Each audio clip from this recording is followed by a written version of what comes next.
Hello everyone, this is Nilesh Kumar Gupta and you are watching NG Physics classes. Well, पिछले turn पे मैंने आपको क्रांतिक कोण के बारे में बताया था, उसके लिए सूत्र की स्थापना की थी और उसको प्रभावित करने वाले कारक भी बताए थे। इसके साथ साथ मैंने आपको पूर्ण आंतरिक परावर्तन की परिभाषा भी बताई थी, है ना, और पूर्ण आंतरिक परावर्तन की घटना के कुछ एक उदाहरण भी बताए थे, है ना, सही बोला। पूर्ण आंतरिक परावर्तन की घटना के उदाहरण के बाद हमारे सामने अगला प्रश्न आता है पूर्ण परावर्तक प्रिज्म। पूर्ण परावर्तक प्रिज्म से आप क्या समझते हैं, समझाइए। प्रिज्म हम सभी ने देखा है। पूर्ण परावर्तक प्रिज्म जो होता है वो समकोण समद्विबाहु त्रिभुज के आकार का होता है। अगर पूर्ण परावर्तक प्रिज्म समकोण समद्विबाहु त्रिभुज के आकार का होगा तो बता सकते हो उस त्रिभुजाकार आकृति में कितने कितने डिग्री के कोण होंगे। समकोण है यानी 90 डिग्री और समद्विबाहु है तो समद्विबाहु में दो भुजाएं बराबर होती हैं और जो दो भुजाएं बराबर होती हैं उनके सामने के कोण भी बराबर होंगे। तो जब एक कोण 90 डिग्री का हो गया, बाकी के दो कोण बराबर करने हैं 45-45। क्लियर? यानी पूर्ण परावर्तक प्रिज्म एक समकोण समद्विबाहु त्रिभुज के आकार का होता है। इसमें एक कोण 90 डिग्री और दो कोण 45-45 डिग्री के होते हैं। क्लियर? क्या बोला मैंने? पूर्ण परावर्तक प्रिज्म समकोण समद्विबाहु होता है, यानी कुल मिला के किसी ने पूछा पूर्ण परावर्तक प्रिज्म क्या होता है तो हम उसे बोलेंगे पूर्ण परावर्तक प्रिज्म एक ऐसा प्रिज्म है जिसमें एक कोण 90 डिग्री तथा शेष दो कोण 45-45 डिग्री के होते हैं। क्लियर?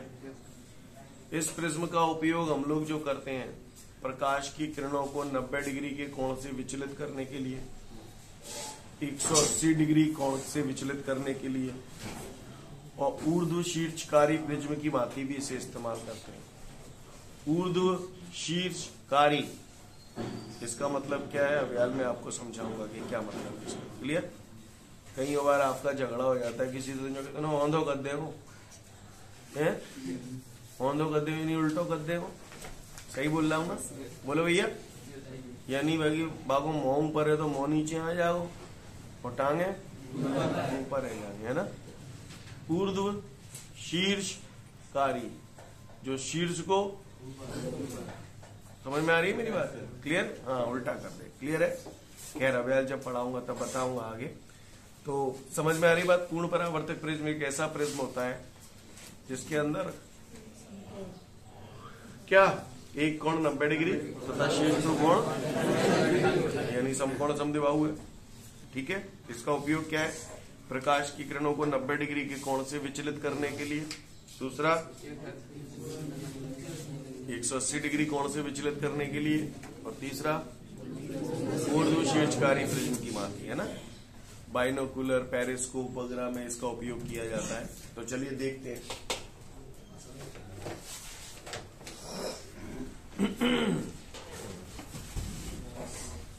तो आपने देखा पूर्ण परावर्तक प्रिज्म जो है उसमें एक कोण 90 डिग्री, शेष दो कोण 45-45 डिग्री के होते हैं। एक एक करके हम सब लोग देखते जाएंगे।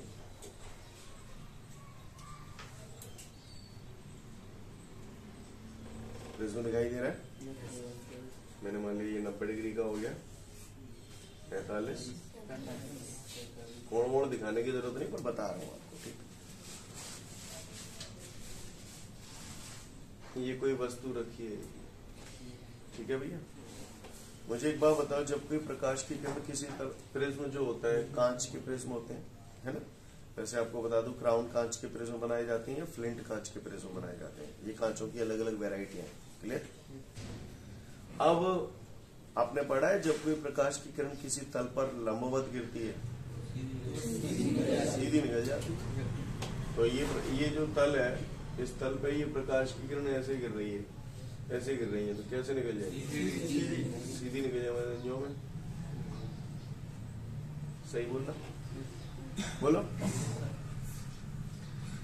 अब ये भी एक पृष्ठ है, क्या इस पृष्ठ पे ये किरण लंबवत गिर रही है? नहीं गिर रही है। इस पे गिर रही थी लंबवत, इस पे लंबवत नहीं गिर रही। तो इस वाली सतह के लिए ये आपतित किरण हो गई, ये आपतन बिंदु हो गया, और ये क्या हो गया, अविलंब हो गया। ऐसे ही यहाँ पर ये आपतित किरण हो गई, ये आपतन बिंदु हो गया, ये अविलंब हो गया। समझ गए? अच्छी बात। अगर यहाँ पर आपतन कोण का मान क्रांतिक कोण के मान से अधिक हो तो क्या होगा, गुण परावर्तन हो जाएगा। तो फिर ये इधर जा पाएगी क्या, नहीं जा पाएगी, जनते ही निबट लेगी। बोलो भैया, ऐसे ही भी जानते ही निबट लेगी। सीन क्लियर है? नहीं है पास। अब ये किरणें इस तल पर कैसे गिर रही हैं, तो अब ये बिना किसी विचलन के सीधे निकल जाएंगी। तो ये ऐसे निकल नहीं है मेरी बात सुनो। जो बी से ये किरण आ रही थी तो ये बी हो गया, बी डैश। ये ए से आ रही थी, बी डैश। यानी नजारा ऐसा हो गया, जो चीज ऐसे थी वो ऐसे हो गई। बोलो, किरणें आप देखिए, किरणें ऐसे आ रही थी, कितने डिग्री के कोण से विचलित कर दिया आपने किरणों को, 90 डिग्री कोण से विचलित कर दिया। नहीं है बात समझ क्लियर? यही मैंने आपको बोला था, मैंने पूछा था ना पूर्ण परावर्तक प्रिज्म के उपयोग बताए थे। तो प्रकाश की किरणों को 90 डिग्री के कोण से विचलित करना चाहिए। नहीं है बात समझ गए? अच्छा, अगर इतनी भी बात समझ गए तो फिर बात ही का ही। आगे देखते हैं। अगर आपको मेरी ये बात समझ में आ रही है, कोई चीज ऐसे रखी है ऐसे, और अगर उसका प्रतिबिंब ऐसे बन जाए तो कितने डिग्री के कोण से विचलित हो गई, 180 से हो गई। मानते हो?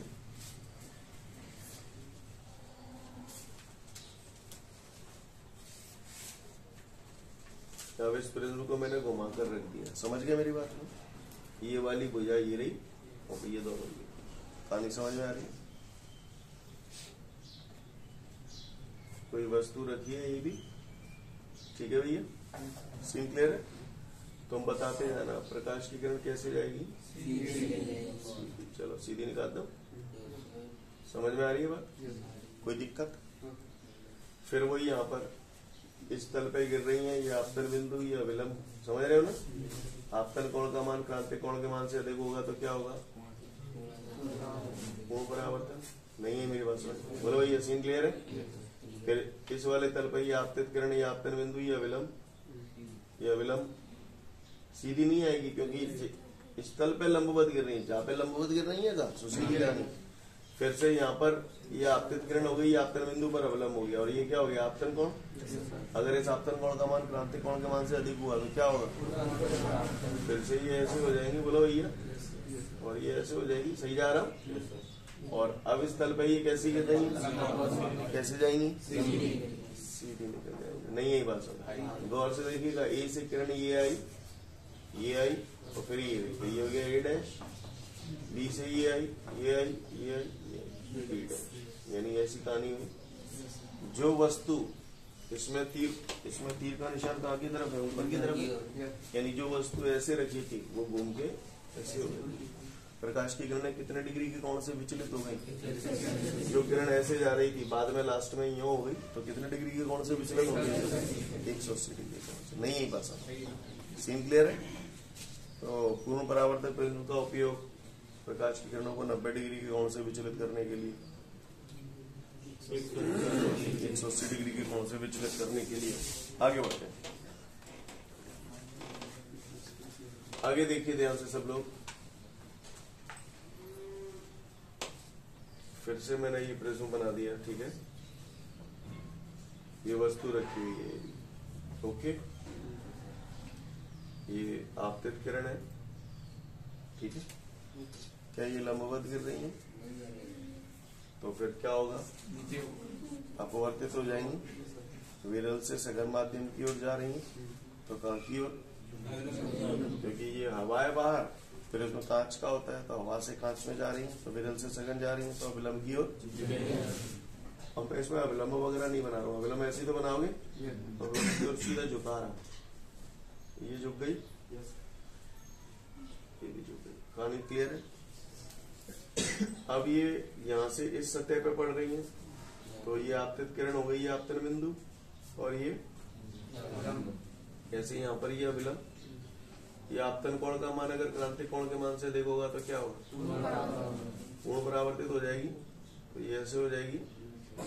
बोलो भैया, सही जा रहा? फिर अब ये सघन से विरल जा रही है ना? सघन से विरल जा रही है तो अविलंब से दूर हटेगी, तो फाइनली ये दूर।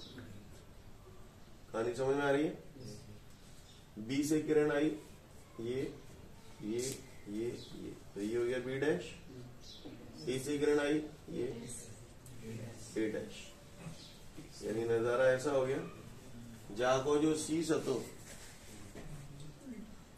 उल्टो है, इसलिए बोला है ऊर्ध्व शीर्षकारी प्रिज्म की भांति भी इसका इस्तेमाल किया जाता है, यानी उल्टे प्रतिबिंब को सीधा करने के लिए और सीधे प्रतिबिंब को उल्टा करने के लिए इसका इस्तेमाल किया जाता है। कोई चीज उल्टी दिखाई दे रही है तो उसे सीधा करने के लिए हम इस प्रिज्म का इस्तेमाल कर सकते हैं, क्योंकि ये ऊर्ध्व शीर्षकारी। समझ गए? ऊर्ध्व शीर्षकारी का मतलब क्या है?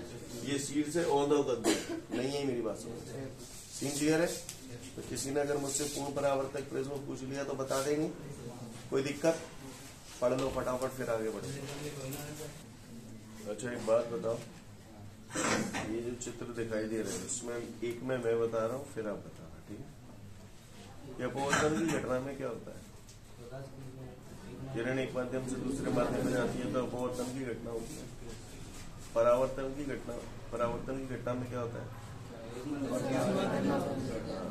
एक से दूसरे में नहीं जाती, वही माध्यम में लौटती, ठीक है?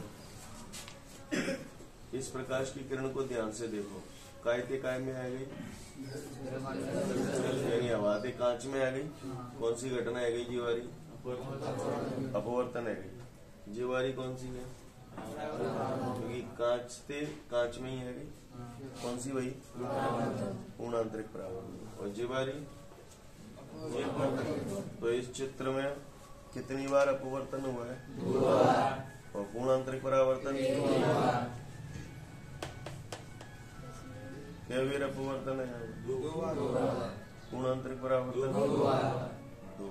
समझ में आई बात? क्योंकि देखो हवाते कांच में अपवर्तन, फिर जहाँ पे कांच थे वहां अपवर्तन, 2 बार तो अपवर्तन है। पूर्णांतरिक परावर्तन कांच से टकरा के कांच में, फिर कांच से टकरा के कांच में, नहीं है मेरी बात समझ में आ रही बात? हाँ, ओटी वगैरह इस टाइप से पूछ सकता है वो, क्लियर? तो यहाँ पर 2 बार अपवर्तन है और 2 बार पूर्णांतरिक परावर्तन। जहाँ में अपवर्तन कितनी बार है? 2 बार। गौतम भैया जो समझ में आ रही है? क्या वीर अपवर्तन है? क्योंकि हवाते कांच में आ गई अपवर्तन, फिर कांच से कांच में परावर्तन, और फिर कांच से हवा में। क्या वीर अपवर्तन है? 2 बार अपवर्तन। पूर्णांतरिक परावर्तन नहीं है बात। किसी ने पूछ लिया तो बता दो, आगे बढ़ो।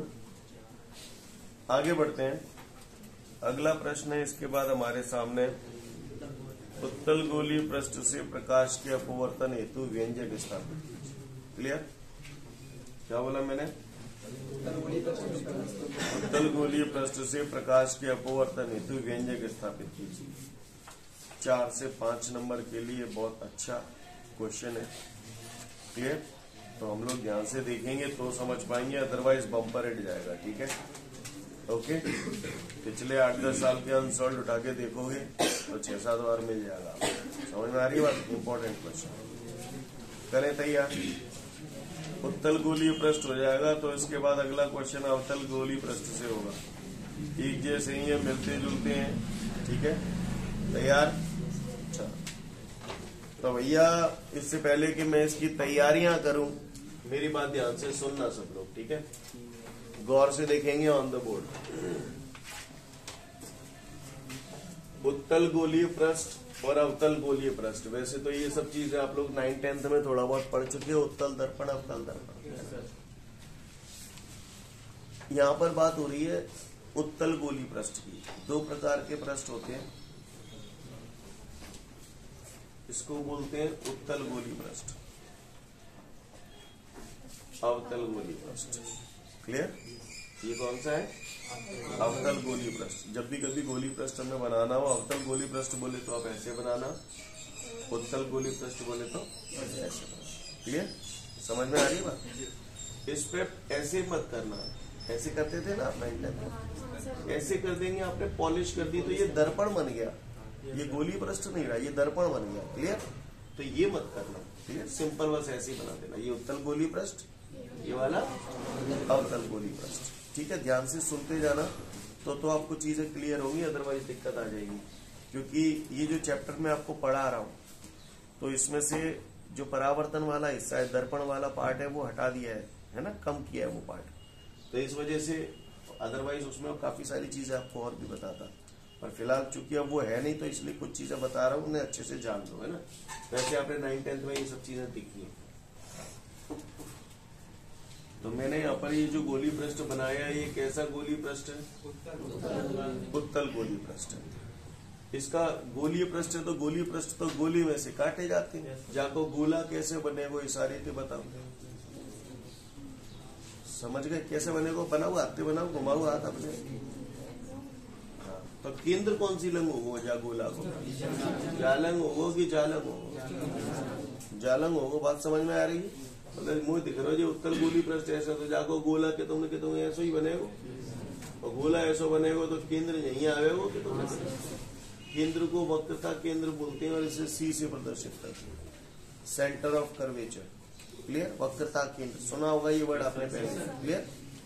अब जो केंद्र है, अच्छा ये जो गोलीय पृष्ठ होता है, इस गोलीय पृष्ठ के मध्य बिंदु को ध्रुव कहते हैं। ध्रुव को अक्षर पी से प्रदर्शित करते हैं, पोल। क्लियर? क्या बोलते हैं इसे?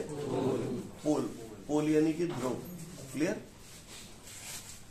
ये ध्रुव है, ये वक्रता केंद्र है। इसे आप बताओ क्या बोलना चाहिए? क्या ये त्रिज्या हो गई? ऐसा ना जो गोला की त्रिज्या है, इसको बोलते हैं वक्रता त्रिज्या। क्या बोलते हैं? और इसे अक्षर कैपिटल आर से प्रदर्शित करते हैं। कैसे प्रदर्शित करते हैं? जो गोला पल्ले पड़ा। क्लियर? वक्रता त्रिज्या को कौन से अक्षर से प्रदर्शित करते हैं? कैपिटल आर से। सीन क्लियर है सभी को? जैसे आप लोगों ने मैथमेटिक्स में देखा होगा,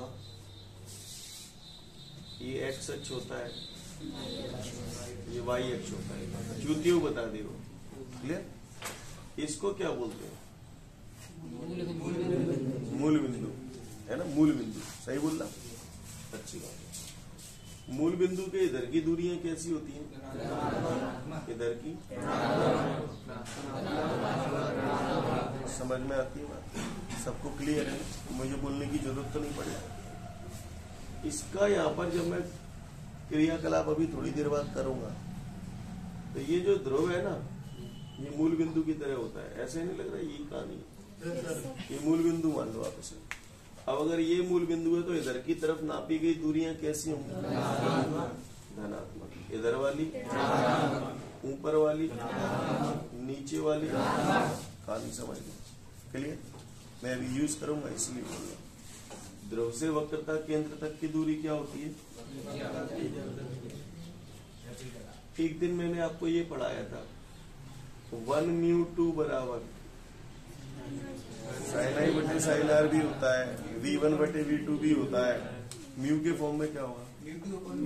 μ2 अपॉन मालूम है? इस दुनिया में सबसे ज्यादा विरल माध्यम कौन सा है? हवा का अपवर्तनांक कितना होता है? 1 होता है। मानते हो? अगली बात, ये जो बात मैं बताने जा रहा हूं, ये फिजिक्स में आगे भी यूज आ सकती है ना। क्या लिखा है? Sine theta. साइन थीटा में अगर थीटा का मान बहुत ज्यादा छोटा होता है तो साइन थीटा को लगभग बराबर थीटा लिखा जा सकता है। साइन थीटा में यदि थीटा का मान बहुत छोटा होता है तो साइन थीटा बराबर थीटा लिखा जा सकता है। आप तो गोली मारो, आप मुझे ये बताओ, साइन 0 डिग्री का मान कितना होता है? 0। समझ गए? अब थीटा का मान मैंने बोला बहुत छोटा होता है, 0 से छोटा का हो। समझ गए? क्लियर? तो साइन थीटा में अगर थीटा का मान बहुत ज्यादा छोटा होता है तो साइन थीटा की जगह थीटा लिख सकता हूं। यहाँ पर कुछ नोटेशंस मैं यूज करूंगा। क्लियर? वैसे तो दर्पण में पढ़ा दिए जाते थे, पर दर्पण ही नहीं रहा, तो आप लोग उनको लिख लो। वैसे तो आपके नोट्सों में यूज किए गए हैं, पर आपको पता होना चाहिए, क्योंकि ये चीजें वैसे आपने 9th-10th में पढ़ी है, पर पता नहीं अब आपको याद है या नहीं है। तो जहां पर ये डेरिवेशन है वहीं लिखना। ठीक है, चलो बाद में लिख लो, पहले सही रहेगा वो। लिखो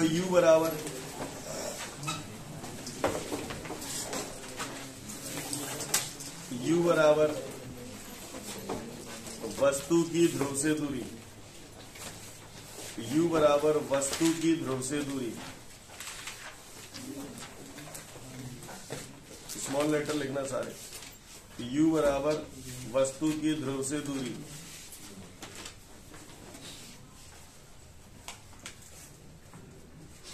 v बराबर प्रतिबिंब की ध्रुव से दूरी, v वॉयलिन वाला, वैन वाला, प्रतिबिंब की ध्रुव से दूरी, v बराबर प्रतिबिंब की ध्रुव से दूरी। देख लिया?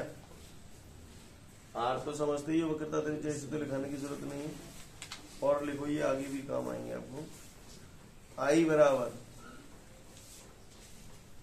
आई, कैपिटल आई, कैपिटल लेटर लिखना आप जो बोलूंगा, आई कैपिटल आई, ब्रैकेट में लिख लेना इमेज। आई का मतलब होता है इमेज, इमेज मतलब प्रतिबिंब, है ना। ब्रैकेट बंद कर लेना और बराबर करके लिखना, आई को बोलते हैं प्रतिबिंब की लंबाई।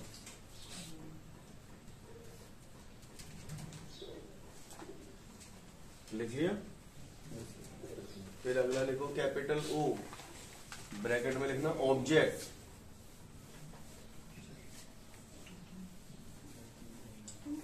ऑब्जेक्ट लिख लिया?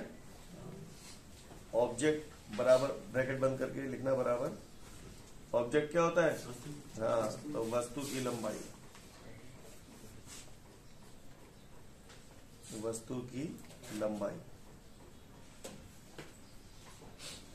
चलें शुरुआत करें। अब हम लोग लायक हैं इस डेरिवेशन को करने को। हाँ, एक बात और, कोण बराबर चाप बटे त्रिज्या, ये तो 6-7 से पढ़ रहे हो। कोण बराबर मालूम है ना? ठीक है। u क्या होता है? वस्तु की ध्रुव से, v क्या होता है? हाँ, समझ में आ रही है बात? ओके, अच्छी बात है। चलिए देखते हैं।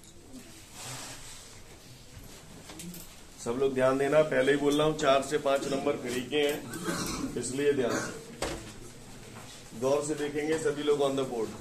रेडी? चलो शुरू हो जाओ। ये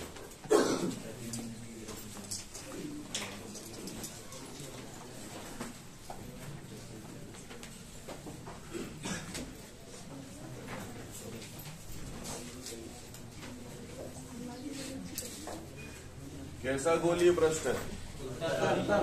उत्तल गोलीय पृष्ठ। ये जो रेखा मैंने खींची है, इस रेखा को हम लोग मुख्य अक्ष बोलते हैं। सुना होगा ये वर्ड आपने पहले भी, क्या बोलते हैं? मुख्य अक्ष। चलो, ये बिंदु क्या है?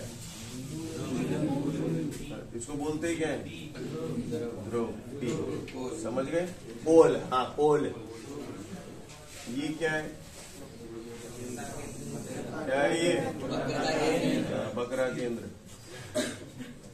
ध्रुव से केंद्र तक की दूरी को क्या बोलते हैं? वक्रता त्रिज्या। ये धन की लू या ऋण की लू? क्यों लू ध्रुव, क्यों लू धन की? ध्रुव के जालेंगे। समझ गए? ये जो उत्तल गोलीय पृष्ठ दिखाया है, मैंने मान लिया इसके इधर की तरफ जो माध्यम है उसका अपवर्तनांक μ1 है, और इधर की तरफ जो माध्यम है इसके वो μ2 है। ठीक है, और ये मैंने इसको थोड़ा सघन दिखाने के लिए इसे भरभरा दिया हल्का। समझ में आ रही है बात? क्लियर? यानी मैंने ये मान लिया कि ये विरल माध्यम है और ये सघन माध्यम है। नजारा क्लियर है आप सभी को भैया? बोले किसी को कोई दिक्कत? यहाँ तक बात समझ में आ रही है सभी को? ऑनलाइन वालों आपको बोर्ड पे प्रॉपर दिखाई दे रहा है? चलो आगे बढ़ते, चलूं आगे। उत्तल गोलीय पृष्ठ के सामने मुख्य अक्ष पर ये कोई एक बिंदु वस्तु रखी हुई है, और इस बिंदु वस्तु को मैंने नाम दे दिया O। O बोले तो ऑब्जेक्ट, ऑब्जेक्ट माने वस्तु। एक बिंदु वस्तु रखी है काय पे? मुख्य अक्ष पर। किसके सामने? उत्तल गोलीय पृष्ठ के सामने। क्लियर? वस्तु है तो वस्तु से प्रकाश की किरण निकलेगी, तो ये एक प्रकाश की किरण निकली ओए। क्या निकली? ओए। ओए क्या है? आपतित किरण। आपतित किरण इस पृष्ठ पे पड़ रही है, गोलीय पृष्ठ पर, उत्तल गोलीय पृष्ठ पे पड़ रही है। कौन से माध्यम से कौन से माध्यम में जाने की? विरल से सघन की ओर जा रही है। विरल से सघन की ओर जा रही है तो अविलंब की ओर झुकेगी। तो झुकेगी तो तब जब अविलंब हो। अविलंब कैसे बना? अवेनो तो पृष्ठ समतल होते, अवेनो पृष्ठ समतल होते तो तुम आला विलंब कहते थे। जा पहला अविलंब कैसे बना? वैसे ही आइडिया थे बता रहे हो। ऐसी वैसी गई तेल लेने। सुन लो, आपको याद है बायो सेवर्ट वगैरह का नियम पढ़ाया था। कोई स्पर्श रेखा खींचता था, मैं कहता था जहाँ पे लंब डालो तो केंद्र से जाने वाली लाइन हमेशा लंब होती है, ध्यान रखना। इस उत्तल गोलीय पृष्ठ का केंद्र ये है, तो यहाँ से कोई भी लाइन अगर इस पृष्ठ पे खींचूंगा तो वो क्या होगी? अविलंब होगी। कहानी समझ में आ रही है? अविलंब को इंग्लिश में नॉर्मल बोला जाता है, इसलिए मैंने इसे एन से प्रदर्शित किया है। कहानी समझ में आई? किसी को कोई दिक्कत? तो यहाँ पर CAN क्या है? CAN क्या है? अविलंब। तंत्र पढ़ रहा है? क्लियर है? अच्छी बात है। ये कौन सी किरण है? ये क्या है? ना मैं आपतन कौन कितको होगा? आपतन कौन?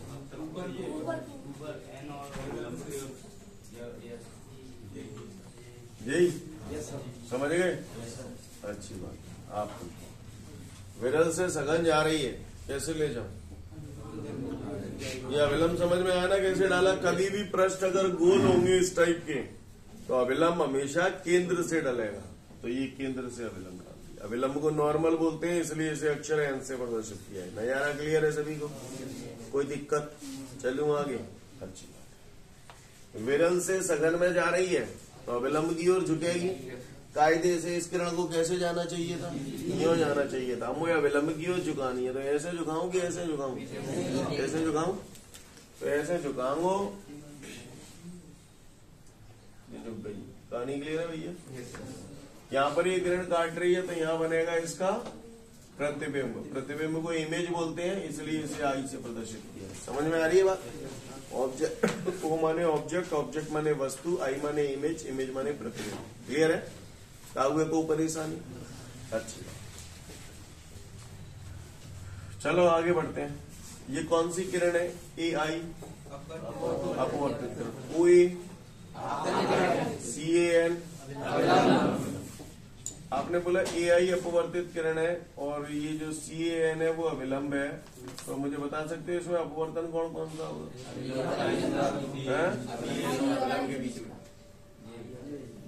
ये समझ गए? क्या नाम दे दूं इसे? कहानी समझ में आ रही है? सबको समझ में नहीं आता? ये कौन है? वस्तु की ध्रुव से दूरी U। माइनस को लो प्लस को लो? क्यों लो माइनस को? द्रव्य जालन है। ध्रुव से वक्रता केंद्र तक की दूरी तो त्रिज्या हो ही गई। प्रतिबिंब की ध्रुव से दूरी V प्लस को लो माइनस को लो? क्यों लो प्लस को? समझ गया ना मेरी बात को? क्लियर है? कोई दिक्कत? सबको भाषा समझ में आ रही है? चित्र क्लियर है आप सबको? मैंने ये मान लिया ये कौन अल्फा है, ये बीटा है, ये गामा। को ठेकाना नहीं, अल्फा बीटा गामा जैसे मैंने माने वैसे ही आप माने। आप इसे अल्फा इसे बीटा इसे गामा, या इसे अल्फा इसे बीटा इसे गामा, चाहे जैसे मान सकते हैं, कोई दिक्कत नहीं। क्लियर? चलो हम आगे। कौन सी घटना हो रही है? अपवर्तन की घटना हो रही है, तो कौन सा नियम लगेगा? स्नेल का नियम लगेगा। क्या है स्नेल का नियम? 1μ2 बराबर साइन आई अपॉन। क्लियर? यहाँ तक सबको सारे नजारे क्लियर है? चलो, तो आपने देखा उत्तल गोलीय पृष्ठ से अपवर्तन की घटना किस प्रकार हो रही है। हाँ, यही काम हम लोग अवतल गोलीय पृष्ठ से भी करेंगे। और फिलहाल सबसे पहले आप इसको देखो। अब इसको इस डेरिवेशन में बीच में यूज में आएगा, इसलिए बोल रहा हूं आपको, ध्यान से देखना सब लोग, ठीक है ना। अंतः कौन समझते हैं आप लोग? अंतर वाले। अंतः माने अंदर और बहिष्कोण माने बाहर के कोण। समझ गए? आइए देखते हैं, जरा बताना मुझे है? चूतियों की तरह रिएक्ट मत करना, सोच समझ के जवाब दीजिएगा। ये मैंने एक त्रिभुज बनाई है, ये कोई एक भुजा बना दी है, वैसे ही मैंने, ये अल्फा है, अल्फा ये 30 डिग्री है, ये 40 डिग्री है और ये एक्स है, ठीक। इस त्रिभुज एबीसी को ध्यान से देखो और मुझे ये बताओ इसके अंत्य कोण कौन से? 30 और 40 इसके अंत्य कोण है, लेकिन तीसरा वाला अंत्य कोण है क्या अपने पास? नहीं। लेकिन तीसरे वाले के बाहर वाला कोण है, ये कौन सा कोण है? बहिष्कोण। बहिष्कोण कितना है? बहिष्कोण का मान हमेशा शेष दो का मतलब बहिष्कोण जी वाला ले रहे हो ना, तो जीवा अंत्य कोण नहीं लोगे, बाकी के जो शेष 2 अंत्य कोण होंगे वो लोगे। बहिष्कोण का मान सदैव शेष 2 अंत्य कोणों के योग के, तो जाको का है जाको, यानी 100 और तुम्हारी 70 में समझ लो, तुम भी 30 + 40 ना समझ सकते। समझ में आ गई बात?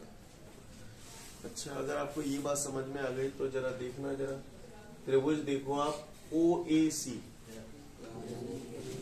त्रिभुज OAC, बस उनकी भुजाओं को देखो और किसी चीज को मत देखना। OAC कौन कौन सी 3 भुजाओं से मिलकर ये त्रिभुज बनना है, नजारा देखो अच्छे से, दिखो नजारा, जहाँ में अंत्य कौन कौन अल्फा बीटा और बाय कौन, क्या समीकरण बनेगी? आई बराबर अल्फा प्लस बीटा। बनाओ तो तुम्हें बुरा तो नहीं लगेगा है? बनाओ, आपके नोट्स में देखो डेरिवेशन आ होगा तो तीसरे चौथे स्टेप में साइड में ब्रैकेट में लिखा होगा त्रिभुज OAC में आई बराबर अल्फा प्लस बीटा। क्लियर? समझ में आई बात? तो कैसे आओगे? समझ में आई बात? आई बराबर अल्फा प्लस बीटा। चलो आगे देखो, त्रिभुज देखो ऐसी आई, दिख गया ऐसी आई त्रिभुज सभी को है? सबको दिख गया? अंत्य कोण कौन कौन से बेटा उसमें? आर और गामा। समझ में आ रहा है? एक नहीं, ACI। तो भुजाएं देखो इसकी, एक भुजा ये हो गई, एक ये हो गई, ये 3 भुजाएं हैं, इसमें अंत्य कोण आर हो गया और गामा हो गया, ये 2 अंत्य कोण हो गए। बाय कोण बीटा। क्या समीकरण बनेगी? शाबाश, बीटा बराबर आर। मैं कल करेंगे ताते कह रहा हूँ, पर नहीं लगे बात टाइम पे तुम्हें, समझ गए हैं? अच्छी बात है। अगर ये बात आपको समझ में आ गई तो आगे बढ़ो। फिर मैं जो काम हमने उत्तल गोली पृष्ठ से किया, हम सेम काम रिपीट मार रहे हैं अवतल गोली पृष्ठ से। क्लियर? कल में आते से ही दोनों धड़ाधड़ करा दूंगा, क्योंकि मैंने बेसिक फंडामेंटल सारे क्लियर कर दिए आपके, ठीक है? तो अवतल गोली पृष्ठ का चित्र और देखते हैं, ठीक है? अब आप ही बोलना, अब आप पढ़े लिखे हो, समझदार हो, ठीक? अब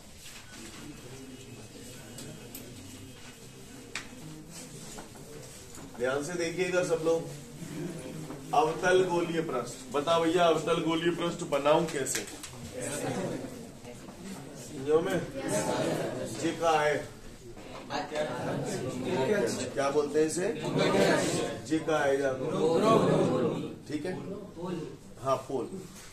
अवतल गोलीय पृष्ठ मैंने मान लिया ये 2 माध्यमों को अलग अलग कर रहा है। इधर विरल माध्यम जिसका अपवर्तनांक μ1 है, और इधर सघन माध्यम। सघन थोड़ा भरभरा है तुमने, क्लियर? ये μ2 हो गया सघन माध्यम।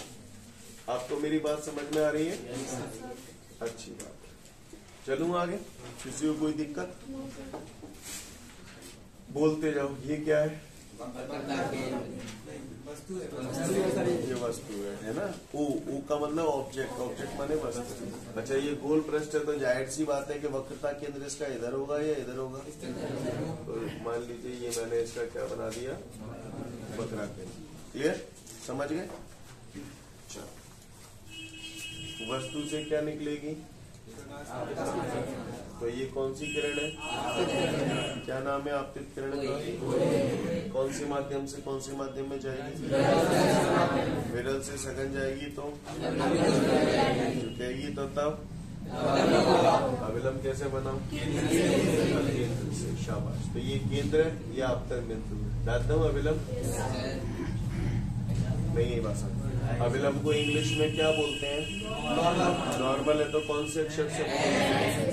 ओ ए आपतित किरण हो गई, सी ए एन अविलंब हो गया। आपतित किरण अविलंब के साथ जो कोण बनाती है उसे क्या बनाऊं? जहाँ में